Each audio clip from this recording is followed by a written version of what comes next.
Thank you so much for to all the audience members for being here, to our speakers, Professor Jennifer Scott, Doctors Omeasoo Wāhpāsiw and Erin Millions, for accepting our invites to participate on this panel. Thanks to Lauren Bosk and Alan Srinivasachaри for organizational and logistical support. I'm Jenny Hietjen-Wills for the Department of English at the university here.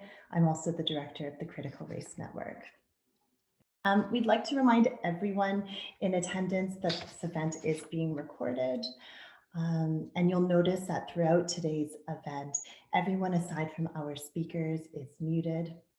We welcome you to use emojis to express your appreciation at the end of presentations or throughout presentations, using the reaction options in the Zoom panel or post in the chat.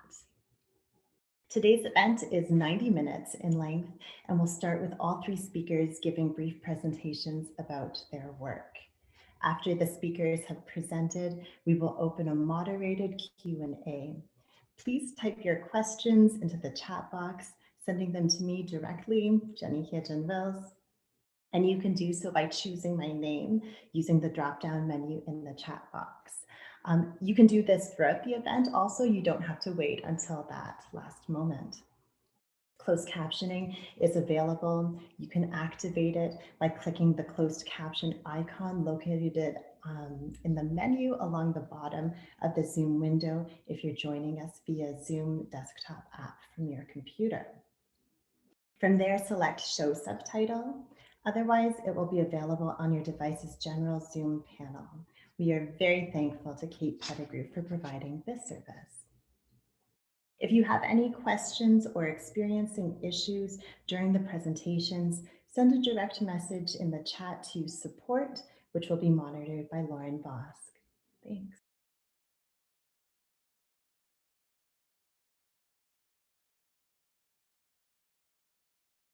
Hi, everyone. I'm Angela Thaler. I teach in the Women's and Gender Studies Department at the University of Winnipeg, and I direct the Center for Research in Cultural Studies. It's really wonderful that we've got so many people gathered here virtually from so many places. According to our registrations, there are audience members zooming in from nearly 20 different countries and more territories. We'd like to begin by acknowledging that the University of Winnipeg is located on Treaty 1 territory, which is the traditional territory of the Anishinaabe, Cree, Oji-Cree, Dakota, and Dene peoples, and the homeland of the Métis Nation. Treaty 1, signed in 1871, took this territory from its first peoples in order to make the land available for settler occupation and use. This occupation is ongoing, and yet the present-day relatives of First Peoples continue to protect and care for the land and water as their ancestors did.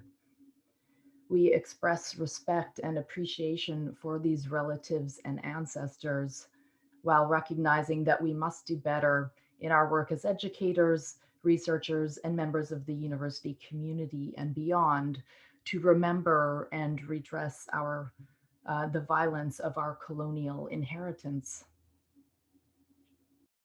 Territory and inheritance in many ways shape our conversation today as we explore possibilities for reckoning with memorial landscapes that have served to enshrine histories of colonial, racist, and gender-based violence. We've asked each of our guest speakers to talk about their respective work as it relates to calls for justice around sites of public memory. Questions we've prompted them to consider include, as colonial, white supremacist, and misogynist monuments come down, what, if anything, should replace them? What critical conversations do we need to be having around these sites? Can re-envisioning the memorial landscape be used towards social justice, reconciliation, or healing? And where are you seeing hopeful movement in these or other respects? Jenny, I'll turn to you to introduce our first speaker.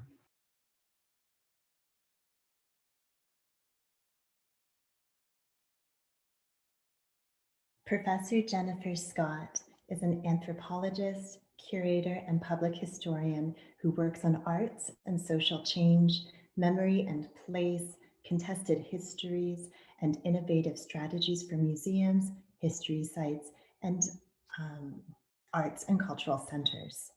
Among her many credentials, Jennifer recently served as director and chief curator of Jane Addams Hull House Museum, a historic landmark in Chicago that focuses on civil rights and human rights issues. Prior to this, she was the vice director and director of research at Weeksville Heritage Center in Brooklyn, a nationally significant historic site that memorializes a free Black independent community in 19th century New York. In the summer of 2020, Jennifer was appointed to co-chair of the City of Chicago's New Monuments and Memorials Advisory Board. She also co-chairs the city's museum task force created to help museums reopen under the pandemic. As of December 2020, she also now serves on the newly reactivated Illinois Holocaust and Genocide Commission, which provides guidance for genocide education and commemoration across the state. For over 18 years, Jennifer has been on faculty at the New School in New York, where she teaches courses in arts and civic engagement, cultural anthropology, race and ethnic studies, and museum and global studies. Please join me in welcoming Professor Jennifer Scott. Thank you so much, Jenny. And thank you also to Angela Thaler and Lauren Bach and the entire University of Winnipeg team that invited me to speak and to be in conversation with our wonderful panelists. Could we get my slides? Oh, perfect. Thank you. And I also want to thank the audience for joining us this afternoon. I know that we're all coming from different places to meet in this virtual space. As Jenny mentioned, I'm now based in present-day Chicago. So I first want to send greetings from and acknowledge that we are situated on the land, on the original homelands of the Ojibwe, the Odawa, and the Potawatomi nations. I want to thank you for the opportunity to talk about the work that we're doing in Chicago with this wonderful international audience. Okay, so to begin, could we have the next slide? Thank you. I always like to begin, before I talk about the work in Chicago, with, what triggers this and what's at stake. And so there's been a lot of confrontation of monuments for many, many decades as symbols of powers and oppression and harm. But there's been acceleration recently, unfortunately, with racially motivated violent events. So I go back to 2015, where you see this image of Bree Newsome in response to the Charleston church massacre at Emmanuel AME Church. She climbed the flagpole of the South Carolina State House in an act of civil disobedience to remove the flag and to remove it as a symbol. And after this, it reverberated across the country, especially in the South. You saw a call for the removal of Confederate monuments. And I just want to read you one of her responses when she was asked why she did this. I realized that now is the time for true courage. The morning after the Charleston massacre shook me to the core of my being. I couldn't sleep. I sat awake in the dead of night. All the ghosts of the past seemed to be rising. Not long ago, I had watched the beginning of Selma, the reenactment of the 16th Street Baptist Church bombing, and had shuddered at the horrors of history. But this was neither a scene from a movie, nor was it the past. A white man had just entered a Black church and massacred people as they prayed. He had assassinated a civil rights leader. This was not a page in a textbook I was reading, nor an inscription on a monument I was visiting. And I wanted to begin with her words because I think it's important to remember that people are linking the removal of these memorials and the demand for the removal directly with the dehumanization of Black communities and other communities of color and other marginalized communities. And it's important to know what's at stake and how important these symbols are to people and what they mean. Next slide, please. So if you think these symbols aren't important, go back to just a couple of weeks ago when we had right-wing Trump supporters here in the US storming the Capitol with these symbols of the Confederate flag as a way for them to reclaim their power, patriotism, patriarchy, at least in their own eyes. Next slide, please. And in particular, this guy, Jake Angeli, which I struggled even including in this slideshow.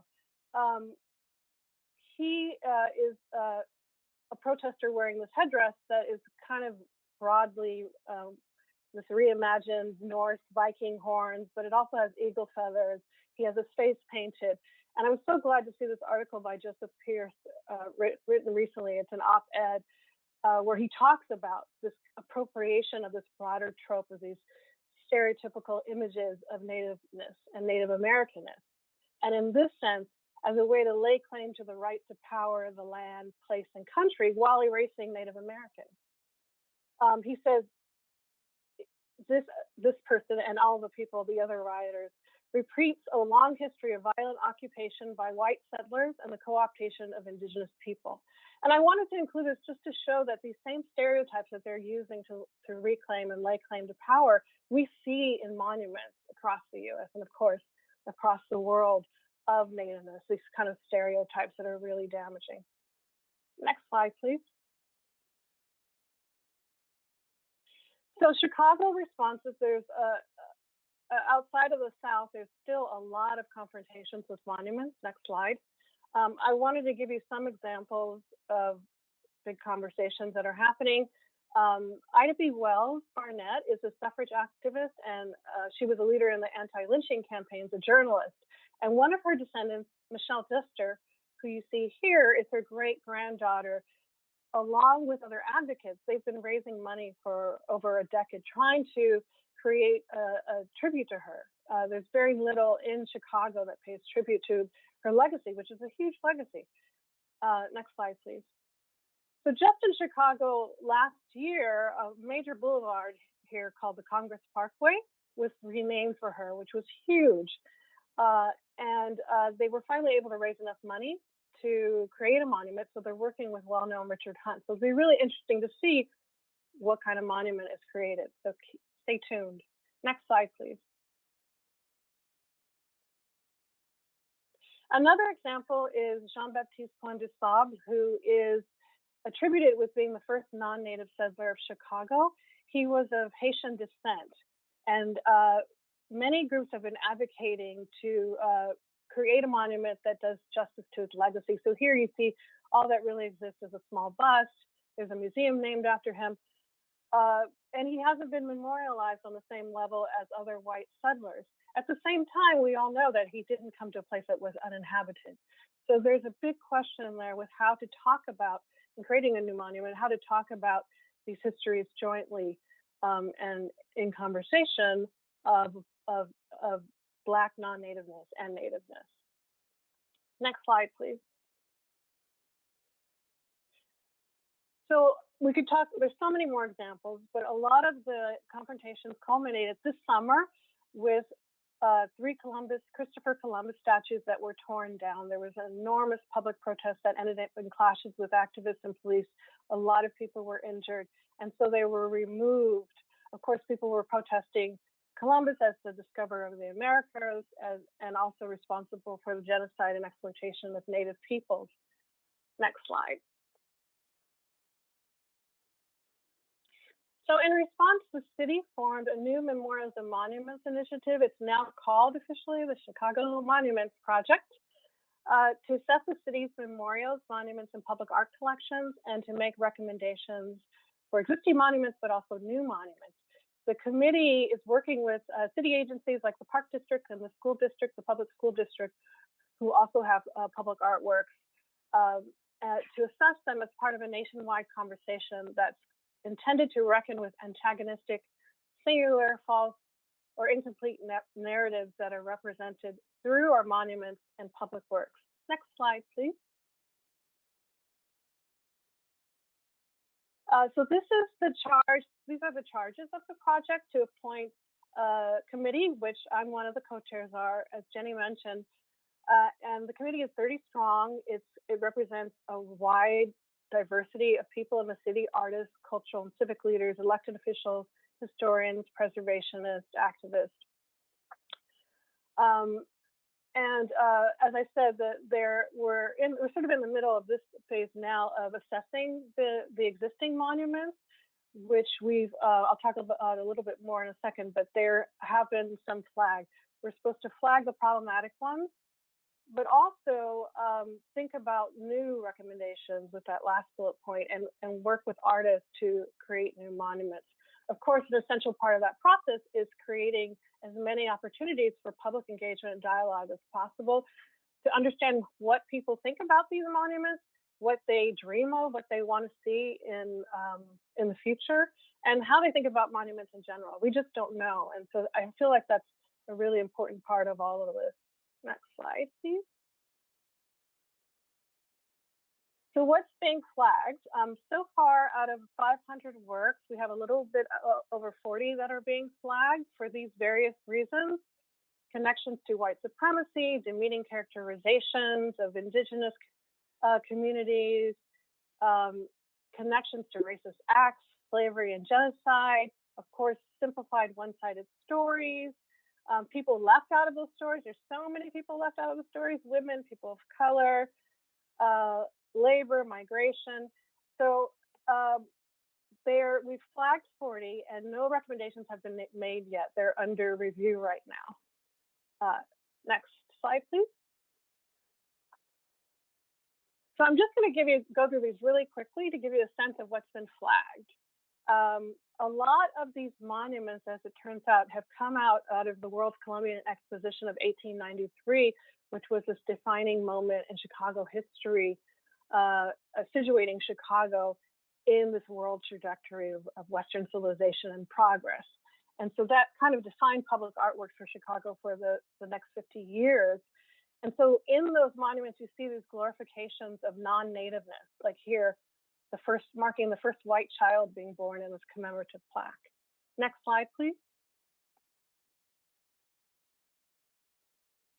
And of course, unfortunately, there's a lot of these large sculptures of explorers. This is a Franciscan and a cartographer, and supposedly a stereotype of an indigenous person in a subservient position, following them as the leaders.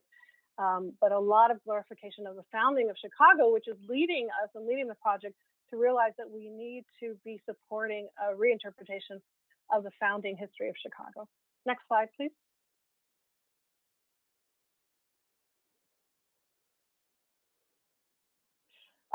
And also there's these stereotypes that are idealized. So you hear the bowman and the spearman, you see this kind of stereotypical version of the warrior, the Indian warrior. Next slide.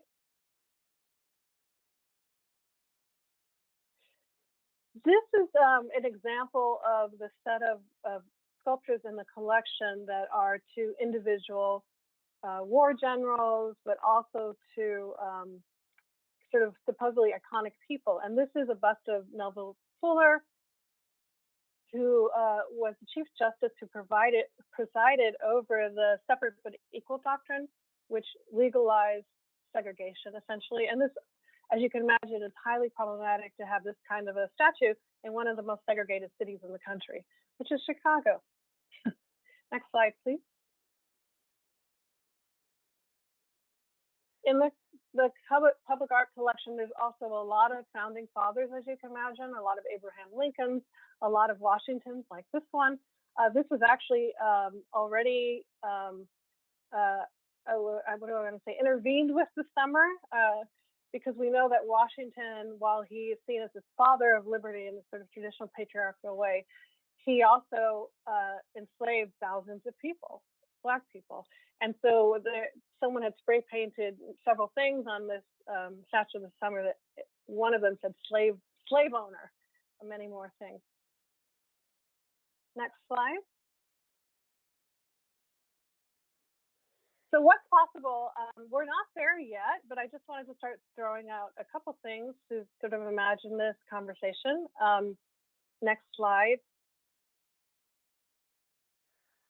So there's a wide spectrum of what's possible between keeping a monument up and removing a monument.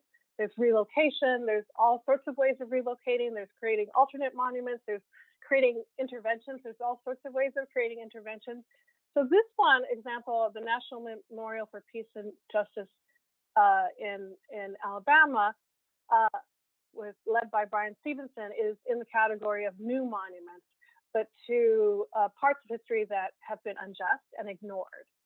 And so it's a new monument, very, and using very traditional means, I think you could argue in some ways, but a very different topic. Next slide. In terms of interventions, I have to pay tribute to my roots in New Orleans. I think that we can find clues. We're going to be working with contemporary artists, but I think that you can find clues with protest and the way that activists are addressing these statues. This is someone who's a Supreme Court judge who was also in the KKK, and the activists have hooded him, and they've raised this question of, is this what a terrorist looks like? Next slide, please. And this is another example of, questioning the founders of New Orleans, who also were part of the genocide of Native Americans there, as well as enslaving many, many people of African descent. And so these are really powerful interventions, I think, that we could look to for ideas about how interventions could occur with existing monuments. Next slide, please.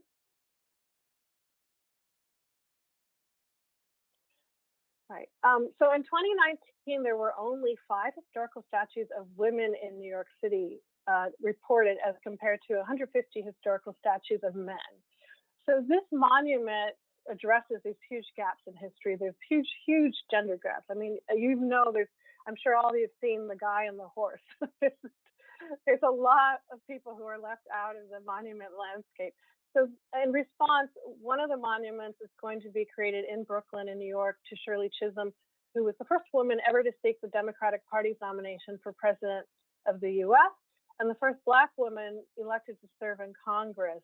One of the artist team is Amanda Williams, who's a Chicago-based artist who's also on the Monuments Commission as well. And their design is called Our Destiny, Our Democracy. Again, this is in the category of creating new monuments, but I would argue, very different materials. And what I like about this design too, you can't see it here, but they're very interested in designing, speaking to how Shirley Chisholm, not just Shirley Chisholm herself, but the people that she brought along and paved a way for. So the idea of getting beyond the single icon and thinking of more what a collective memorial might look like. Next slide, please. And I want to end with the Chicago example that hasn't been built yet. This is the Chicago Justice Memorial. This memorial is part of an unprecedented reparations legislation that was passed in the city of Chicago in 2015, which I encourage you all to learn about. It's very, very important precedent. It was for torture survivors of police brutality. And the final component of the legislation was the creation of a public memorial to the survivors, who include over 125 Black and Latinx men, women, and youth systematically tortured by former Chicago Police Commander John Burge and the men under his command at Chicago Police Headquarters from 1972 to 1991. Next slide, please. So the artists who are going to be creating the memorial are here. Patricia Nguyen and architectural designer John Lee have been selected. They were calling their design Breath, Form, and Freedom. And next slide, please. It includes, of course, the names and dates of victims of the torture survivor. They call their monument an anti-monument, which is interesting. Again, this is in the category of new monuments, but I think of unjust acts in the past. So different material, a subject matter entirely. Okay, and last slide is just me, I think. So I'm just going to end there. I'm looking forward to the discussion. I think that we have the really interesting opportunity to rethink memorials and rethink not just the content, but also the scale, the size, the medium. Can they be tiny? Can they be portable? Do they have to be permanent to do legacy, to justice or to do to serve as a proper tribute? Can they be funny? How can they encourage more participation? The Chicago Torture Justice Memorial, one of the important things about it I forgot to mention is that it went through a community process. And one of the things that came out of it is that people wanted memorials to be more participatory. So I will end there. Thank you very much. Thank you so much, Jennifer. Really fascinating. We're going to be coming back to you through the question period, and I'll just maybe remind people that you can begin now to send questions to Jenny Hejan-Wills about Jennifer's presentation if you would like. Next, I have the pleasure of introducing Dr. Omeasoo Wāhpāsiw, who is a Neheo and white-skinned, white or light-skinned cisgendered woman who grew up in Saskatchewan. Her mother hails from Saddle Lake, Alberta, or Treaty 6 territory. Omeasoo completed her master's degree in history at the University of Ottawa and her PhD at the University of Saskatchewan. She is currently an assistant professor in arts and education at the University of Prince Edward Island in Charlottetown. Omeasoo enjoys sharing her own perspectives. Some of you might have seen her recently in the news, sharing her very incisive commentary on the John A. Macdonald statue debates here in the Canadian context. She also enjoys collaborating on projects that examine Indigenous history, education, and philosophies. Over to you, Dr. Omeasoo Wāhpāsiw. Okay. Hi, everyone. I don't think I have been this nervous for a long time, so I have to do an introduction to my presentation because it's titled, its subtitle is Mi'kma'ki as interpreted by myself. So I'm gonna hopefully walk you through everything that's going on here, but it was a struggle because I wanted to share some work that's not mine from a nation that's not mine. And the reason I did that was because I am living on Mi'kmaq territory. So I guess the ethics behind that are interesting, but I just wanted to represent where I am currently. So hopefully that comes through in this presentation, and hopefully I don't make too many offensive generalizations. That sounds really bad. I don't think I'm going to do that.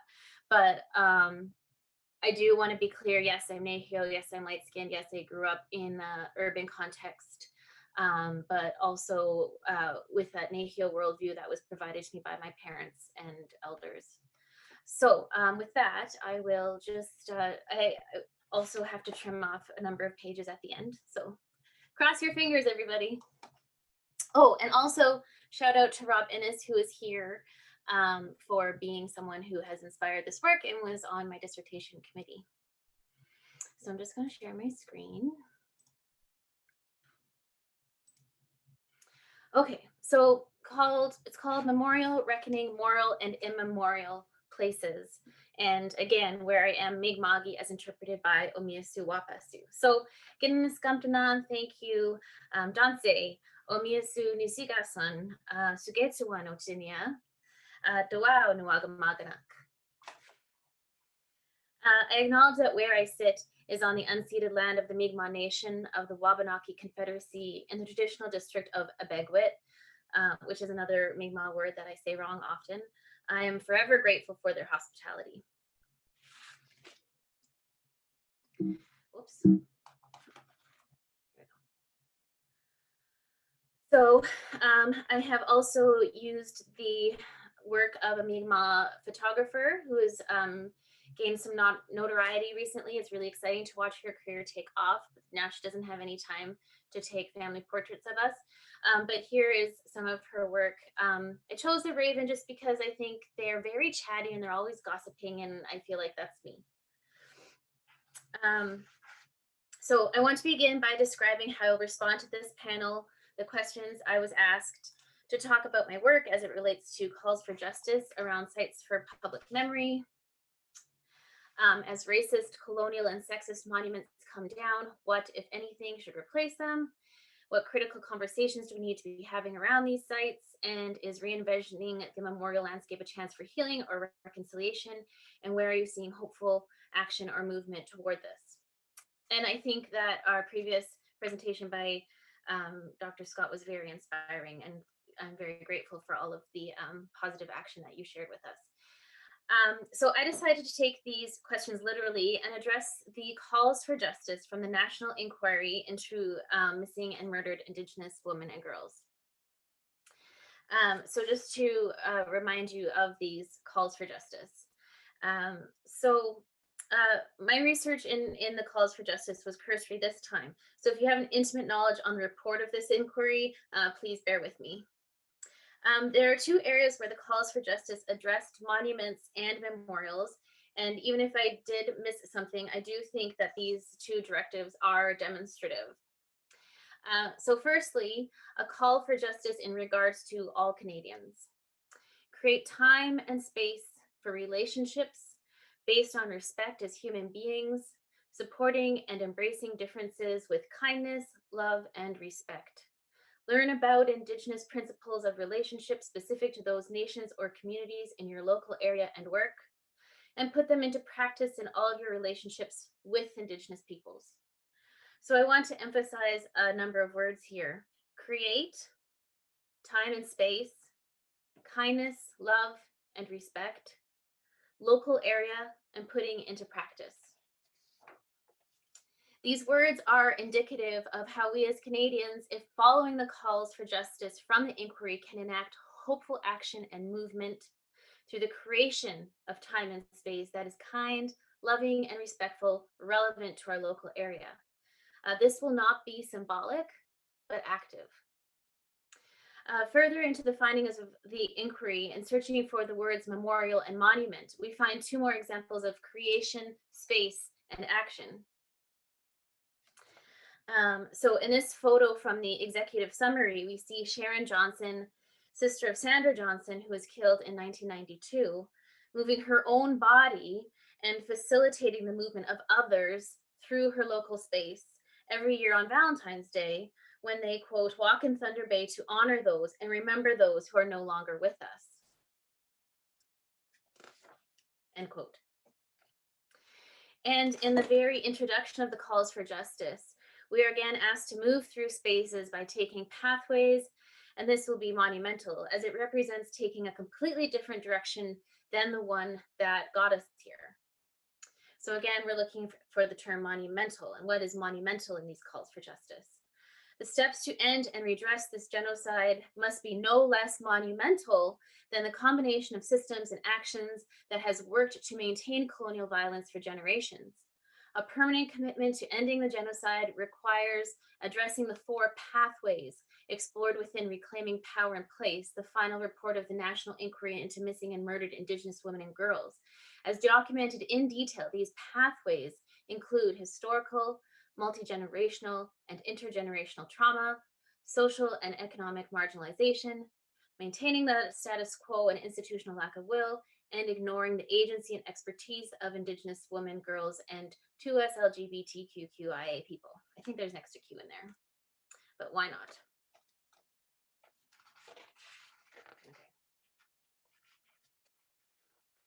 So in this way, these calls for justice ask us to take literal steps that are not small, but are huge, not only for ourselves, but for the creation of a world that is kind, loving, and just.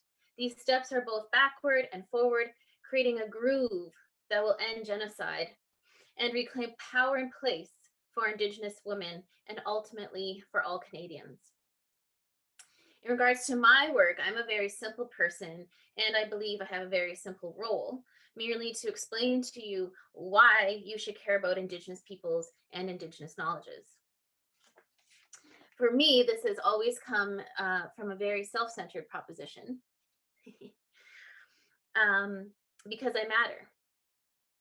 And if I matter, you do too. Therefore, what we do need in our lives to develop that deep understanding and connection to being humble and realizing our insignificance, as well as building meaning into our own lives. So how do we create this connection between myself, my self-centered self, and also connection with the greater world around me. And so the relevance of Indigenous knowledge beyond all of the other technical aspects, which are thousands of years old, is to create meaning. And as mentioned already, places and monuments do create meaning, but many of these no longer serve us. So in the interest of healing and reconciliation, how do we define this place to create meaning that does serve us? So I offer this poem from Michelle Syllaboy in Mi'kmaq hieroglyphs to illustrate this point. And also, my Mi'kmaq language skills are very poor. And I did speak to her today and she thought I was ridiculous, but she sort of got me to say the first word, which is Kamkwe Jui Gasigo. It has like a really good rhythm if you get going. She told me not to try because it's not my place. So obviously what I like about Michelle's art is in not only is she Mi'kmaq, but she's working within language and she's working within visual, oral, and physical art. So she writes in this poem, I have often strayed into your wisdom as nourishment. So the journey that brought me here was a long one, and really, even as of 2 years ago, I was at a loss for the understanding I have now about place names. However, of course, it was other Indigenous women who brought my understanding to where we are today, including among them Maria Campbell, Dawn Knockwood, Mishwana Goldman, and Michelle Syllaboy.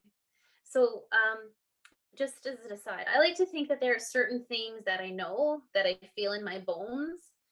My therapist told me that I was very intuitive, and one of my tasks was to try to pinpoint where my emotions were coming from.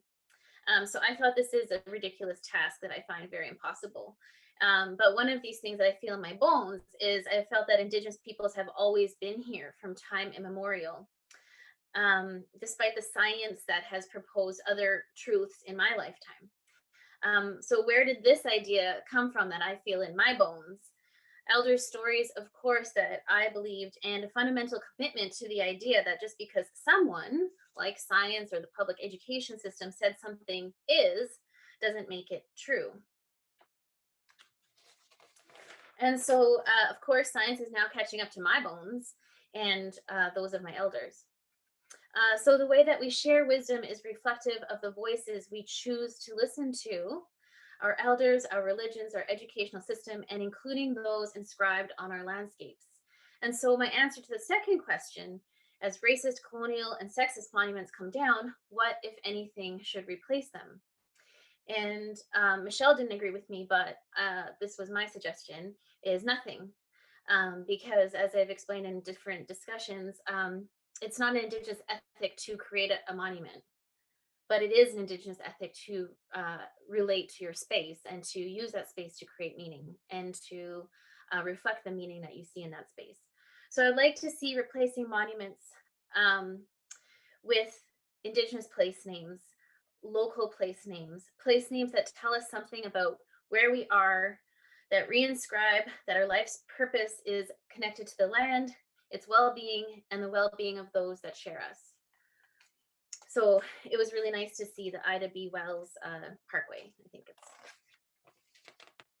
So in the spirit of respecting the territory that I live on, my own experience as an urban Aboriginal belonging nowhere and also everywhere, and also as an academic who just can't shut off or shut up, which is also known as a public intellectual, I think, I want to share the work of hereditary chief Stephen Augustine as written in Jean-Baptiste's edited collection, Visioning a Mi'kmaq Humanities, to demonstrate the impression it left on me of Mi'kmaq relationships to space and place, a concept also thoroughly explored in The Language of This Land, Mi'kma'ki by Trudy Sable and Bernie Francis.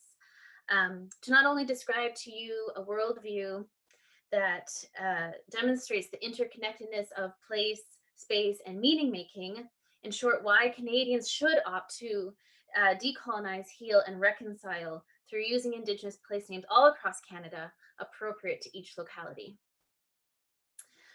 Because there are many themes that from the inquiry that I've already touched on in this presentation, I just want to remind you of what some of those themes are so that you can look for them as I'm reading this story from hereditary chief, Stephen Augustine. I also want to point out that, so this is from a text. So I have shortened the text for my purposes, and Stephen has shortened the text from a 7-day creation story that he would normally tell in person. So it's, you know, it's through several layers of interpretation. And not only that, when I was talking to Michelle, I was like, oh, this creation story, she said, well, it's Stephen's creation story, which I thought was also another really good point. Okay, so some of these themes are art, education, healing, history, action, place naming, reconciliation, and worldview. And so all of these are interconnected. So allow me to quote at length from Stephen Augustine's chapter to illustrate this perspective. And again, I apologize for my very poor Mi'kmaq language. So quote, and this is going to be a long one, but I'll try to make it exciting. Okay, there are 7 levels of creation. The sacred directions explained in our creation story that the Mi'kmaq people honor and offer smoke from our burning sweetgrass, tobacco, and pipe ceremonies. The smoke symbolically representing our words, wafting to the spirits our prayers. Our elders say that there are 7 council fires that represent the 7 Maoyomi, or the 7 districts of the Mi'kmaq Ground Council as it is known today. Before the Elnuak were created, there were 3 spiritual entities that were here in Wiskatmu, our world, Gisilk, Niskam, and Sitkamu. Gisilk is a Mi'kmaq word which means we have been created. Mi'kmaq generally understand that our world is a cyclical motion of events. We have been created, we are being created. In the future, if we wake up in the morning and see our world before us, then we are continuing to be created. Gisilk is the great spirit or giver of life. Niskam is a Mi'kmaq word used to refer to the sun in a spiritual context. And because we honor and respect our grandfathers, Nijkamik, we call the sun our grandfather. Because we descend from our grandfathers, Nij, to come down, Nijasi or Nizasi, and correspondingly Nijink, my children, our children and grandchildren descend from us. Grandfather's son gave us our shadows, Mijigamik, and our shadows are the images of our ancestors following us around today, protecting and guiding our spirits. In this way, we are attached to our ancestors who have died and gone to the land of the shadows or spirits. We are attached to them by our feet and through our blood. Sitkamu is our Mother Earth. Weskit or Wiskidik means upon the surface, and Gagmatlal means he or she is standing up, or Sikamu means the surface of area upon which we stand and share with all other living entities, or simply Mother Earth. Because our mother bore us in her body for 9 months and sustained us with her milk for the early part of our lives, we have great love for our mothers. The Mi'kmaq have great love and respect in a similar way for Sitkamu, our Mother Earth. Glooskap is created from 3 bolts of lightning hitting the surface of Sitkamu, our Mother Earth. This lightning shook the earth in the shape of a person formed with the help of all that was part of the earth: plants, animals, birds, fish, air, fire, water, and soil. The person's head was in the direction of the rising sun. The feet were in the direction of the setting sun, and his arms were outstretched, one to the north and the other to the south, constituting the 4 cardinal directions. It was not until after the 2nd bolt of lightning that hit Glooskap, where he was laying after the passing of one winter, Nutupuk, that he was given the extremities of his body, his finger and toes. Our elders tell us that Glooskap was still stuck on Mother Earth, like the babies that mothers carry on their backs in the cradle boards. Babies start learning everything from their mothers, who prepare animals, plants, fish, and birds for food, clothing, medicine, shelter, and tools of survival. Glooskap had to learn from his Mother Earth by listening, looking, smelling, eating, drinking, and speaking from his heart. Glooskap had to observe the fall during the winter. He observed the changing colors of the leaves. He saw the changing colors of animal fur from brown to white of the rabbits, and witnessed the colors of the world Sitkamu transformed. Glooskap, after he got up, gave thanks to Gisilk for his life. He turned around 7 times, and then followed the path of Niskam toward the west, the setting sun. Later, he decided to travel south until the earth became red and narrow, and he could see water on both sides, in the east and in the west. Having spent some time in the south, he decided to travel up north to the land of white, the land of ice and snow. It was too cold for him, so he decided to go back to the east, where he owed his creation. One day he came to the big circle of sparks and embers left over from the 3 bolts of lightning that caused his creation. He saw an impression of himself on the ground in the center of the circle of sparks where he was peeled off Sikamu.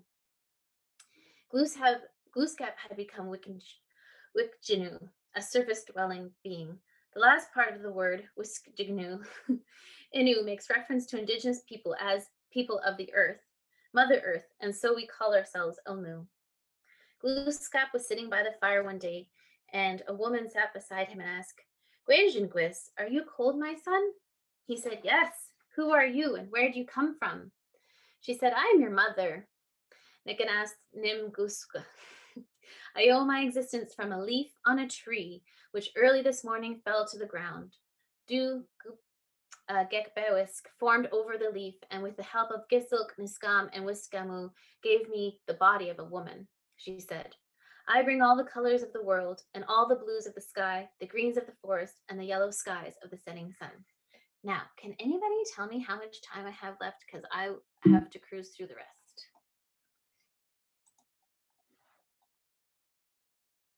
Anybody? Okay.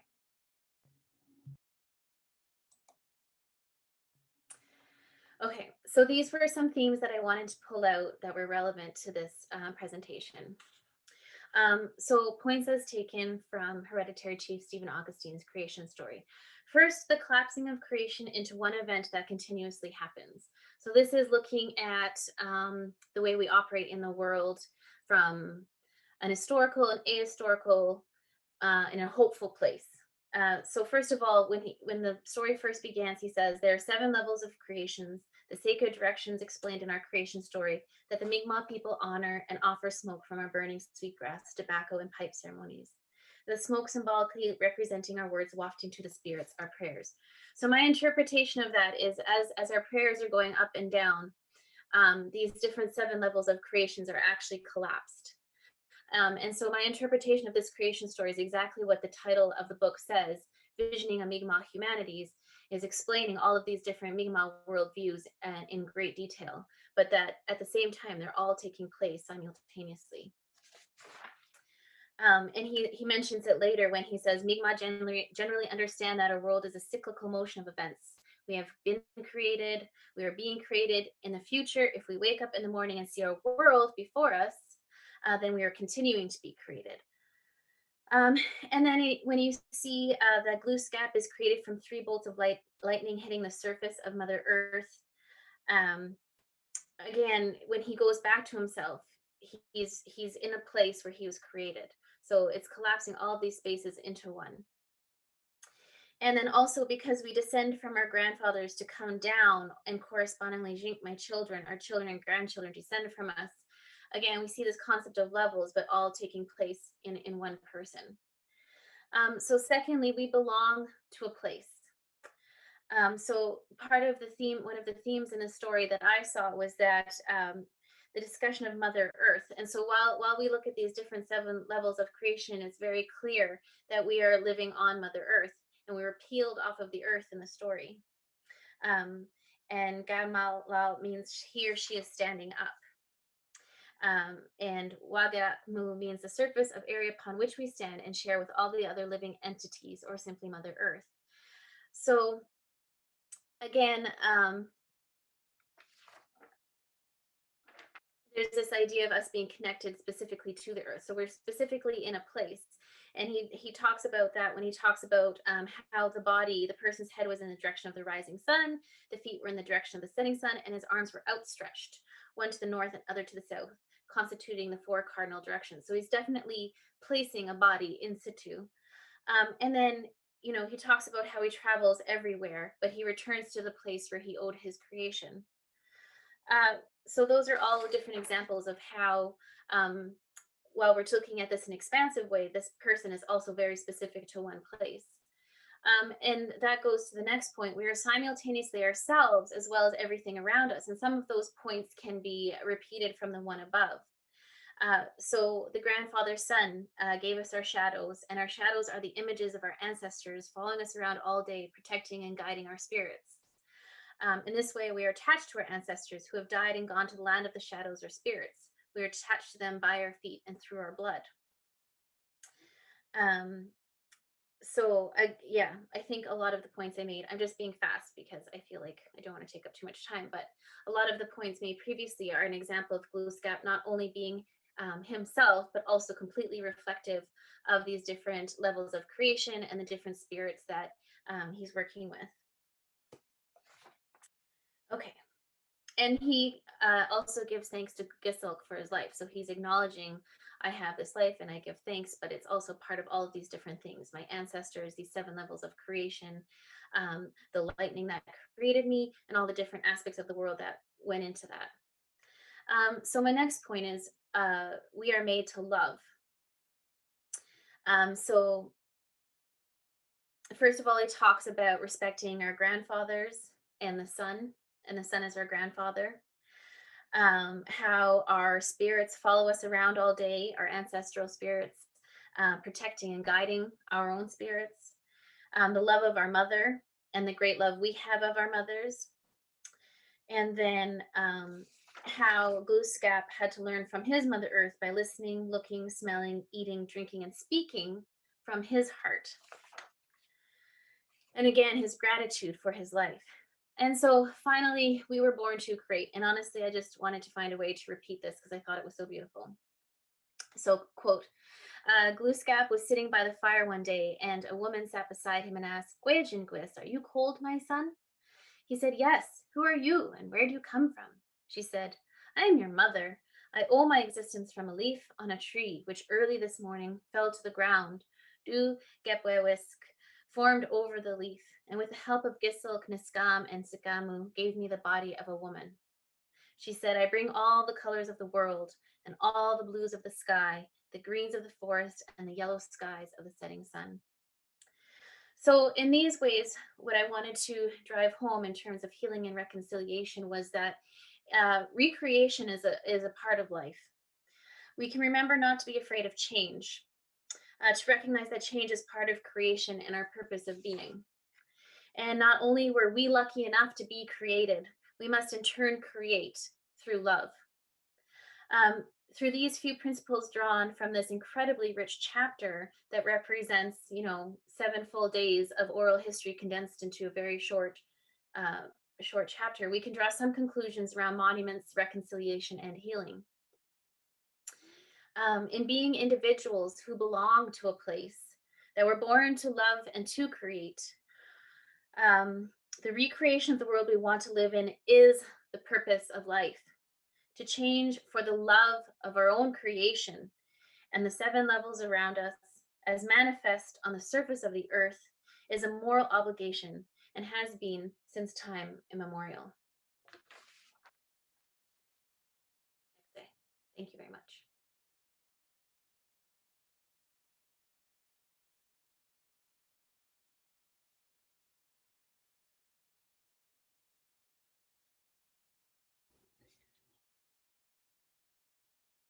Thank you so much. These papers have been amazing.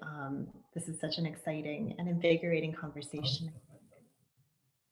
Our final speaker is Dr. Erin Millions, who's a historian of settler colonialism, childhood, health, and Indigenous histories in Canada. Her doctoral dissertation on the education of trans-imperial Métis children and youth in 19th century Rupert's Land and Britain won the 2018 Canadian Studies Network Prize for the best dissertation in Canadian Studies. In her postdoctoral work, Dr. Millions has shifted focus to the 20th century and histories of Indigenous health. She is currently the research director for the Manitoba Indigenous tuberculosis photo project, which can be followed at TB Photo Projects at the University of Winnipeg, for which she and her research partner, Dr. Mary Jane Logan McCallum, recently won a major Canadian Institute for Health Research grant to continue this community-engaged initiative. Her own research assesses the administration of death and burial at segregated Manitoba TB hospitals in response to community requests for assistance locating the burial sites of missing Indigenous patients. In 2020, Dr. Millions was also appointed to the Welcoming Winnipeg Committee of Community Members, whose mandate is to guide the City of Winnipeg in making decisions regarding requests to create new, add to, or remove/rename historical markers and place names, and resolve the absence of Indigenous perspectives, experiences, and contributions in the stories remembered and commemorated in the city. Please join me in welcoming Dr. Millions. Thank you for that. So first of all, I wanted to say thank you to Jenny and Angela for inviting me, and to Lauren and Alan for their organization work. I'm delighted to be here today to talk to you. So I'm also speaking today from Winnipeg, and thank you to Angela for sharing a land acknowledgement at the beginning. I wanted to add to that I'm, in addition to being in Winnipeg, I am actually situated in the historic Métis community of St. Boniface along the Red River, which will become more important as we go along. As a member of the Department of History at the University of Winnipeg, I also want to acknowledge that the discipline of history has been used to support programs of dispossession and assimilation directed against Indigenous peoples. Teaching and learning Indigenous histories allows us to confront colonial history, as well as honor and respect the people who've called this place home for millennia. So as Jenny noted, I'm a historian of settler colonialism in Western Canada. In particular, like Omeasoo, I'm also from Saskatchewan, and we crossed paths at the University of Saskatchewan at one point. A historian of the fur trade, of Indigenous education, of children and family, and material culture. And I'm currently working in various ways on the histories of Indigenous health in Manitoba, and particularly histories of Indigenous tuberculosis. My work as a historian has brought me to a position on the Welcoming Winnipeg Committee of Community Members, whose mandate it is to guide the city in making decisions about applications regarding historical markers and place names, and to help resolve the absence of Indigenous perspectives, experiences, and contributions in the stories that are remembered and commemorated in our city. So I'm going to talk today about how our city and how our committee are re-envisioning the memorial landscape in Winnipeg through a lens of healing and reconciliation. Although I say this with the caveat that we are only 6 months into this work as a committee, and we are still learning as we go. So one of the reasons I mentioned that I'm in St. Boniface is because a lot of my work as a historian comes from place. My home in particular is located on what used to be a Métis river lot in the historic community of St. Boniface. And in approaching this talk, I've been thinking about commemoration and memorial and reconciliation. And as it happened, I was at the park with my kids on the weekend, and they were using this particular monument as a jungle gym, because monuments have multiple uses. And so this is an example of the work of reinscribing Indigenous histories on the cityscape has already been underway for a while. And this is an example. This monument's about 10 years old, and I'll talk more about it in a minute. But these efforts have been primarily grassroots motivated and funded, and the process for approval at the city level was disorganized and often politicized. So we live along the Red River and across from the forks of the Red and Assiniboine rivers, which has been a traditional gathering place for First Nations for thousands of years. This park is one of the efforts to commemorate Indigenous histories from Indigenous perspectives in Winnipeg. Elzire Goulet Parks commemorates the life and death of a Métis community leader who died in the Red River in 1870 in the wake of the Métis-led 1869-1870 Red River resistance. And so you can see on the larger picture there that it shows his inscription of his photograph and his birth and death dates there. So the Canadian troops who arrived in Red River following the 1869-1870 Red River resistance, in which the Métis protested the sale of Rupert's Land, or basically what's now Western Canada, to the Canadian government by the Hudson's Bay Company without consulting any of the people who already lived there. In the wake of the resistance, Canadian troops arrived at Red River, presumably to oversee the peaceable transfer of the settlement from Métis control to the Canadian government as the province of Manitoba. But instead, the troops initiated a targeted campaign of violence and terror against the Métis as revenge for their actions during the resistance. Members of these Canadian troops drove Monsieur Goulet into the Red River, where he subsequently drowned, trying to swim to safety in St. Boniface. Elzier Goulet Park marks the spot where he would have landed had he made it across the river. So Winnipeg, or Red River as it was known in 1870, was overwhelmingly an Indigenous city. 88% of its 12,000 inhabitants in 1870 are listed in the Red River census as Métis or half-breed, and another 500 or so are described as Indian. This left about 1,500 white inhabitants of the settlement, the majority of whom were linked to the resident Métis and First Nations populations by kin ties. Now, the population of Winnipeg shifted in the following 40 years as Métis and First Nations were dispossessed of their traditional lands and immigrants moved into Manitoba. But a small but persistent population of Métis and First Nations remained in the city until the 1950s, when the urban Indigenous population began to grow. Winnipeg, therefore, has always been and remains an Indigenous city.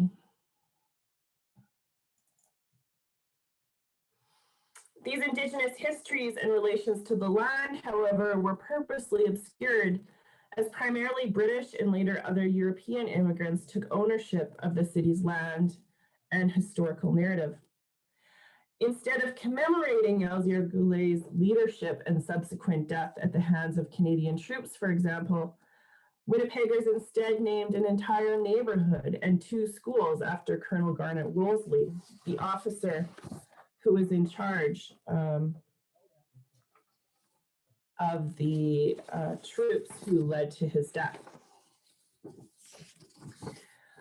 In terms of the marginalization of Métis history of the resistance and the reign of terror that followed, sorry, my papers are all falling down. There we go. It's no coincidence that many of Wolseley's men actually remained in Winnipeg after the troops were recalled. These men went on to form Winnipeg's elite. They were the sheriff of Manitoba, lawyers, judges, the police magistrate, the president of the Winnipeg Grain Exchange, the director of the Winnipeg General Hospital, and on and on and on. As members of the boards of directors and city committees, they and their descendants directed, at least in part, how Winnipeggers remembered the histories of this city, and in particular, the histories of the resistance and the Métis. These men's names are inscribed on our streets and our schools, and in some cases, their memory continues to direct how Winnipeg's history is told today. At the same time, Indigenous histories of the land and city were obscured, forgotten, and erased. Wolseley's men are, or at least were until recently, remembered by settlers and newcomers as the victors in the Métis and First Nations, as the losers in the contest for Winnipeg. Now, the Métis, of course, did not forget their own histories of the resistance and the reign of terror, but Indigenous histories, for the most part, disappeared from urban memory and the landscape and were replaced by settler histories in those spaces instead. The case of Elzier Goulet and the reign of terror offers a small window into how settler colonialism leverages heritage and commemoration to reify settler power and control, not over land, resources, and people, but also over historical memory and myth-making. The work of the Welcoming Winnipeg Committee seeks to address this erasure and reinscribe First Nations and Métis histories, language, and relationships with the land back onto the cityscape. So I'm not going to read through all of these, but these are some of the calls to justice, calls to action, and clauses in the United Nations Declaration on the Rights of Indigenous People that connect to our work on the committee. So the final report of the Truth and Reconciliation Commission in 2015, Canada's endorsement of UNDRIP in 2016, and recent national dialogues about commemoration paved the way for Winnipeg's mayor to announce in January 2019 that the city would be implementing a process and a policy to guide how the city recognizes and commemorates historical people and places. After public consultation, the Welcoming Winnipeg Reconciling Our History policy was adopted by the city in January 2020. This policy outlines the process that now guides the city in responding to requests about naming and commemoration. And in particular, the policy aims to resolve the absence of Indigenous perspectives, experiences, and contributions to the stories that are remembered and commemorated in the city. Now, the committee whose work it is to advise City Council on implementing the Welcoming Winnipeg policy, and of which I'm a member, was struck in August of this past year. Our committee is comprised of 5 Indigenous and 3 non-Indigenous members.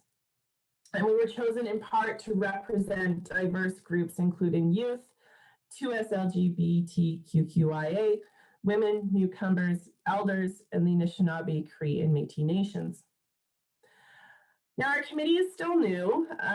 We, in fact, haven't even launched our application yet because we have done quite a bit of work shaping the application to address the questions we want answered when applications are made to us. But our job is to review applications for historical markers, either for new ones or revising or removing, or to name or rename city parks, streets, or other facilities and make a recommendation on those applications to City Council. In our evaluation process, we center Indigenous perspectives and knowledge, and we work on a modified consensus-based decision-making model, which basically means that we do our very best to make decisions by consensus before we resort to voting. Now, in part because we work on a consensus model, I don't like to speak for the committee. So when I was invited to participate in this panel, I went back to the committee and I asked them what they wanted me to tell you. 2 messages became particularly clear.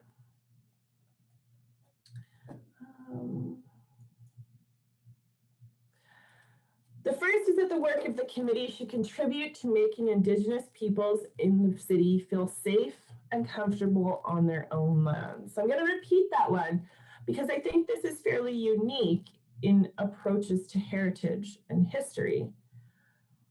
That our work should make Indigenous peoples in the city feel safe and comfortable in their own lands. This could mean, for example, reclaiming space for traditional medicine gardens, and in the photo is an example of one that already exists in the city on the Bannatyne campus of the University of Manitoba. It can also mean revising restrictions on the use of space that prevent, for example, smudging during ceremonies and gatherings. The second message that came clear in my discussions with the committee is that our work will attempt to reclaim land and space for Indigenous peoples as it reflects their long connections to the lands our city inhabits. And I think this will happen in a variety of different ways through naming, so that Indigenous languages are integrated into the cityscape in ways that they aren't right now, in how we evaluate and advise on the histories that are told through historical markers and commemoration projects, and by making it known that creating physical spaces in the city that prioritize Indigenous connections to the land is part of our understanding of heritage and history as a committee and part of how we evaluate applications. So our committee employs an expansive approach to history and commemoration that I think moves beyond what we typically think of as heritage memory through commemoration and monuments, and it focuses a lot on space and place. We are looking at launching our new application soon so that the community, the Winnipeg community, can begin to make requests through the Welcoming Winnipeg system. I'm excited to see what our work will look like, and I'm curious to see how our recommendations will be received. I do have an example of how we've evaluated one application so far that I can talk about later if anyone is interested. But in the interest of time, I'm going to leave off here. Thank you.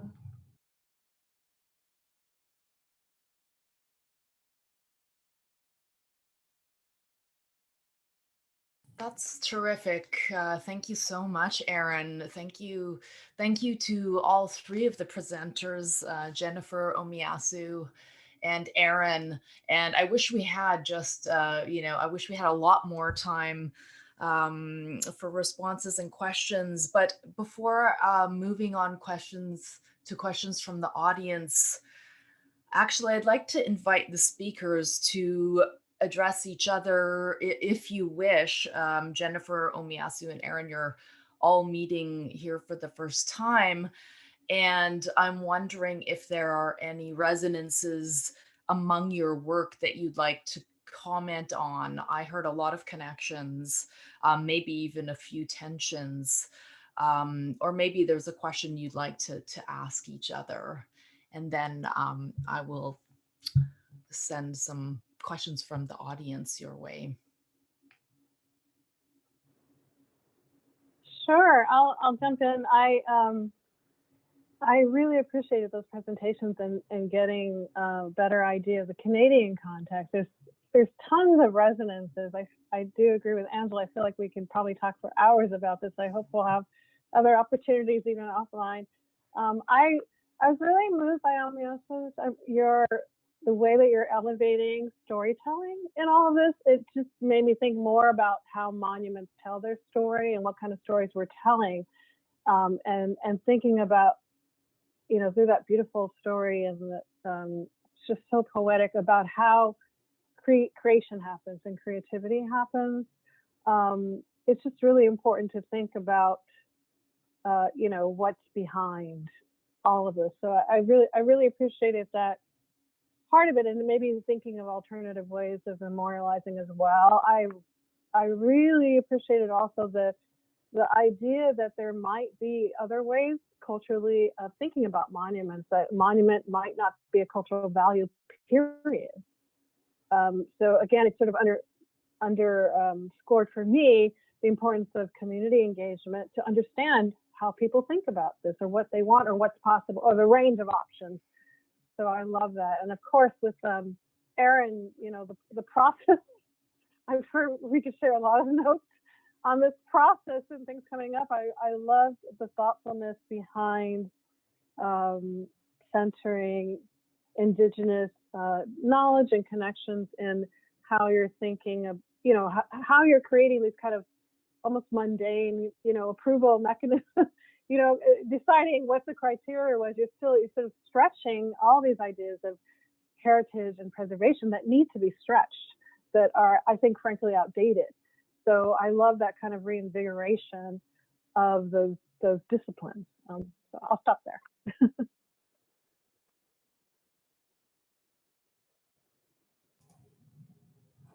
Okay, well, thank you, Jennifer. I'll jump in next. So yes, I think we probably could talk for a very long time, Jennifer. And our application does not look, I think, like anything that's probably been seen in municipal government anywhere. Probably, I don't think a committee like this exists anywhere else in Canada, at least.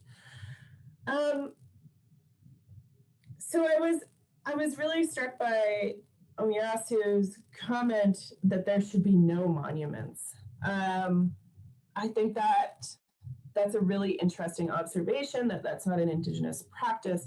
And that's something I'm going to take back to my committee, that perspective. I think some of them might be here today.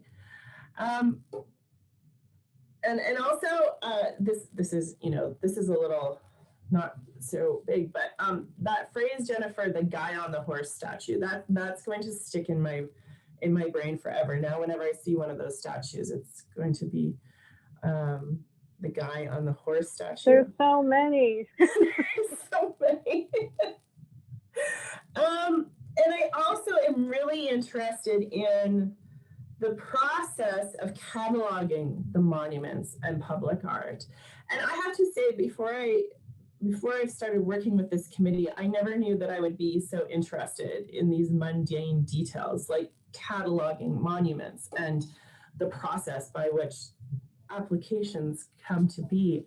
And so I have a lot of things that connect in many ways to what both of you have said. But I'm just going to leave off here and let Omeasoo make some comments, so that we can let the audience ask some questions. But this is just fantastic. Our work connects in so many interesting and complex ways.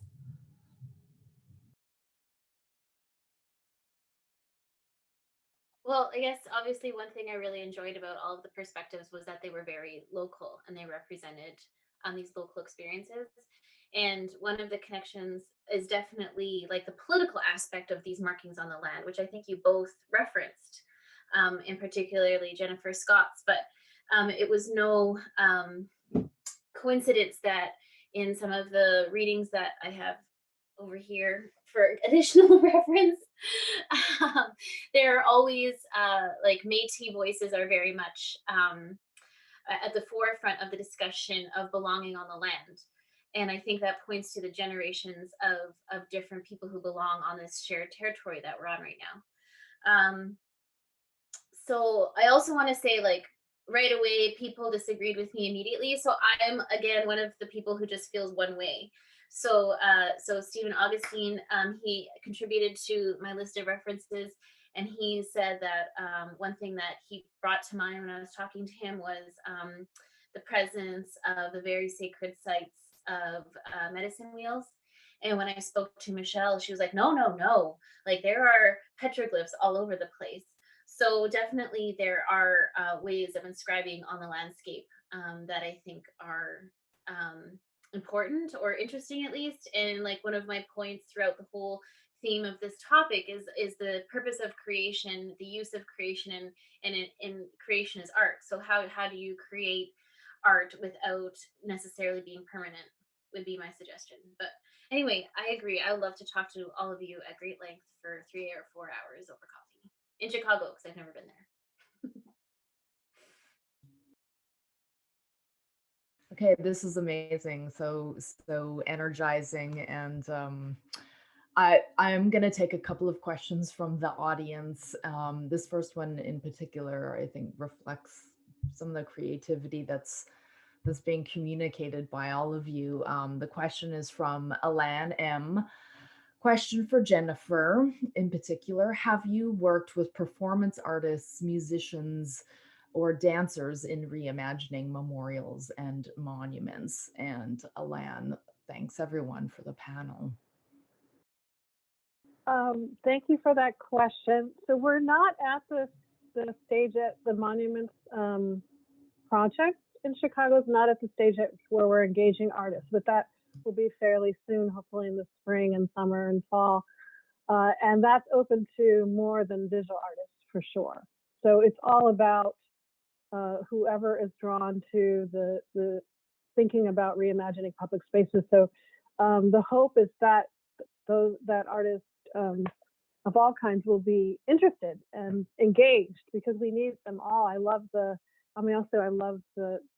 example that you had of the moon, the memory dance. That was so powerful, seeing her, her body move through the space.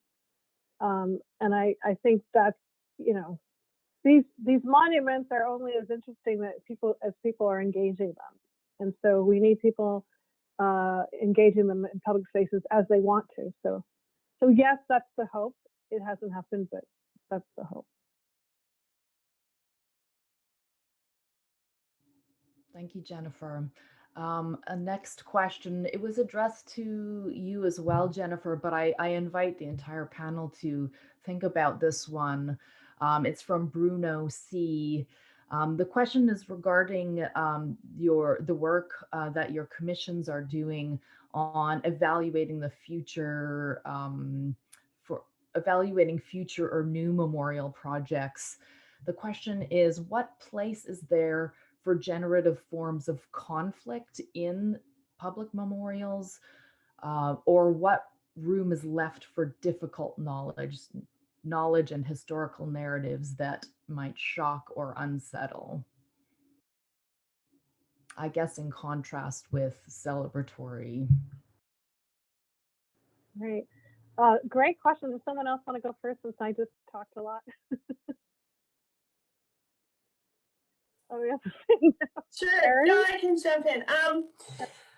So I think that in terms of new work in Winnipeg,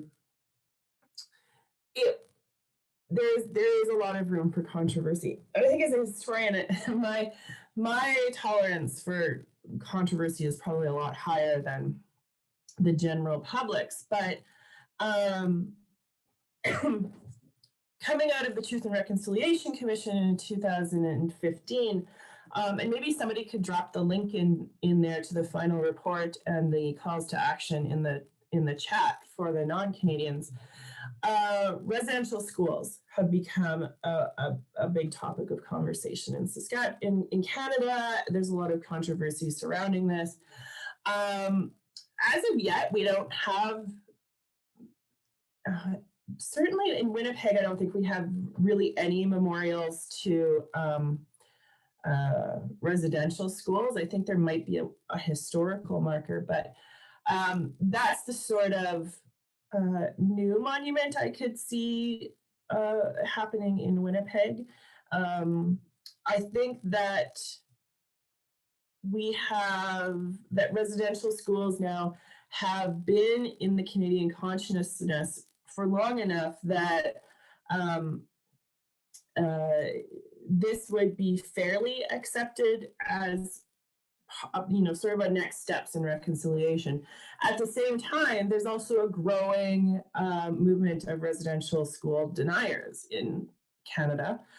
And so I would expect that any sort of large public memorial of any sort to residential school survivors in Winnipeg would generate conflict of some sort. Conflict is good. It gets people talking about the histories that have been hidden for so long. That would be my perspective.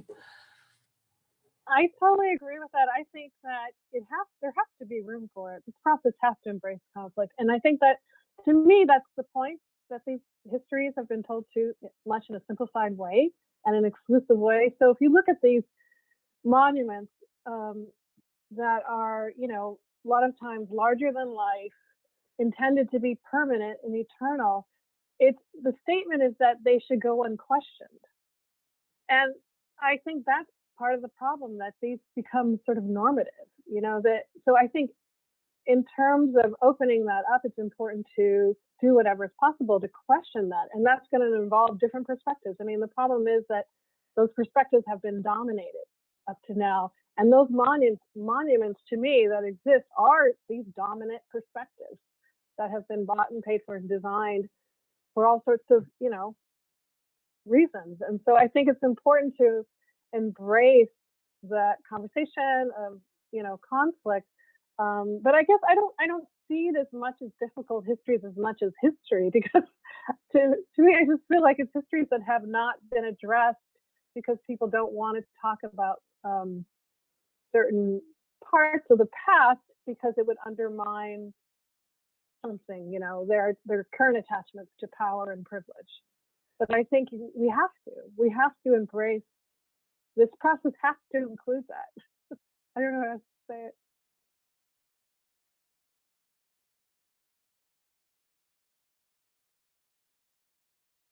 We've got a couple more questions that we're actually not going to have time to address. So I just wondered if any of the panelists, Omeasoo, maybe want to offer a final comment before I turn the floor over to Jenny for conclusions.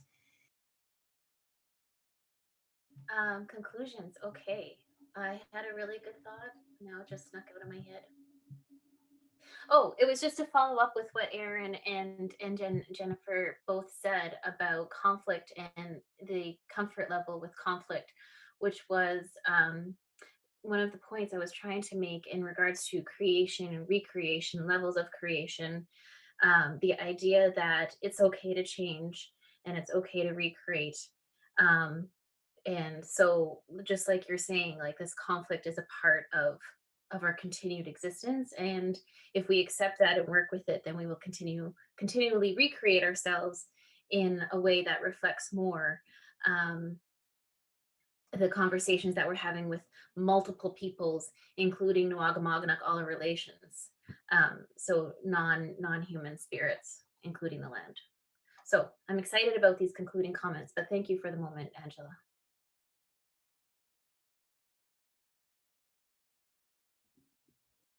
All right.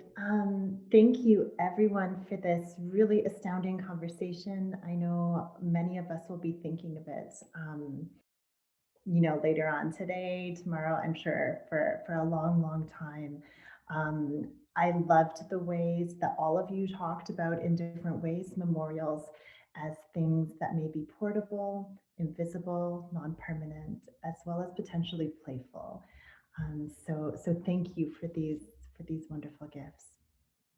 As our event comes to an end, I'd like to invite all of the audience members again to use their emojis and/or the chat function to express your appreciation for and celebration of our amazing speakers.